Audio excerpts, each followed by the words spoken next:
Hi, everyone. We're going to talk a little bit about children's social moral development. What early childhood teacher hasn't heard, "You're not my friend anymore," or "You can't play with us because you don't have a baseball glove," or other object or trait? Or even an entire class chanting, "Poop, poop, poop, poop," right in the middle of lunchtime. These are common occurrences in any ECE classroom on any given day.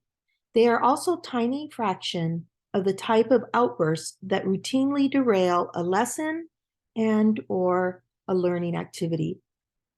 These situations are opportunities to support children's moral development or growing understanding of right and wrong.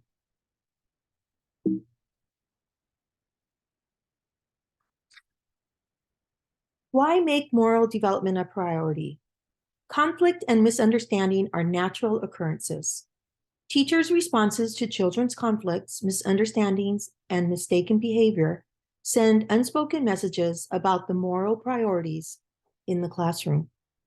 Do you trust children to make decisions and have some control over the classroom? Do you take children's intentions and desires into account when making decisions? Do you apply rules in a rigid manner, no matter the circumstances?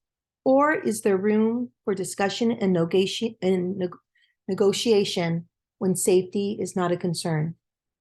Whether an early childhood curriculum explicitly includes morality or not, adult responses to these questions impact the classroom's socio-moral atmosphere, and in turn, the children's moral development.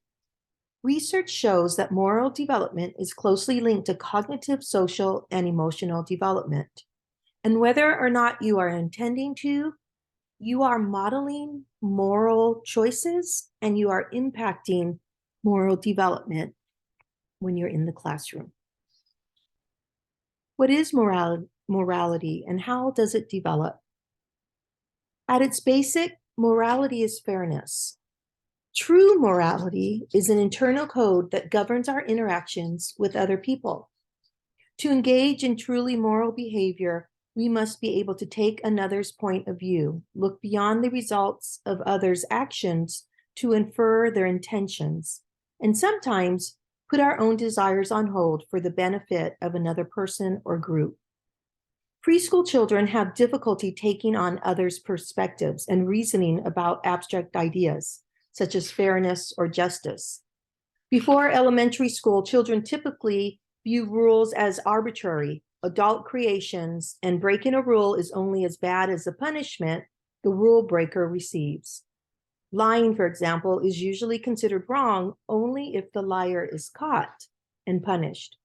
As children reach elementary school and middle childhood, they begin to see intention as important and realize that rules are not just meaningless restrictions on behavior, but are in place to promote fair play and positive interaction. So we need to remember who we are teaching. In the early childhood education classroom, which we think of from birth through age 8, the young children we're teaching are concrete thinkers. They are often egocentric thinkers. They tend to see the world strictly from their own perspective. They are centered thinking. They process one variable at a time. Young children tend to confuse appearances with reality.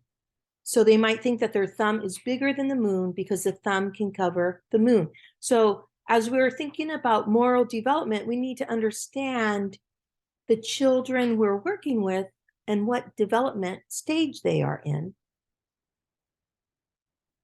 Supporting moral development in the early childhood classroom means that you want a positive socio-moral atmosphere. The teacher interacts with students in a positive manner. The teacher believes he or she is a co-learner with students and provides guidance when needed. Children are practicing thinking about others' perspectives, broadening their perspectives away from their personal interest, and practicing self-regulation strategies as a group. So when you're teaching To develop social moral development, you're going to make inferences about the feelings and intentions of others. You'll view a situation from more than one perspective. You're going to engage in pro-social behavior with colleagues, students, parents, families. Judge the appropriateness of a specific behavior and predict the possible consequences of particular behaviors. Learn about others who differ from yourself and value this diversity. Engage competently in group activities and evaluate various solutions of moral problems and ethical questions. The goal of moral development is for children to regulate their own social behaviors because it's the right thing to do, not just because they want to avoid punishment. A child's ability to do this may not fully develop until late childhood. Early childhood teachers provide children with some of the most moral or first moral experiences they will remember. You can help them make the most of this time by putting relationships at the center of the curriculum and allowing children to practice social, moral behaviors and self-regulation in real life situations throughout the classroom.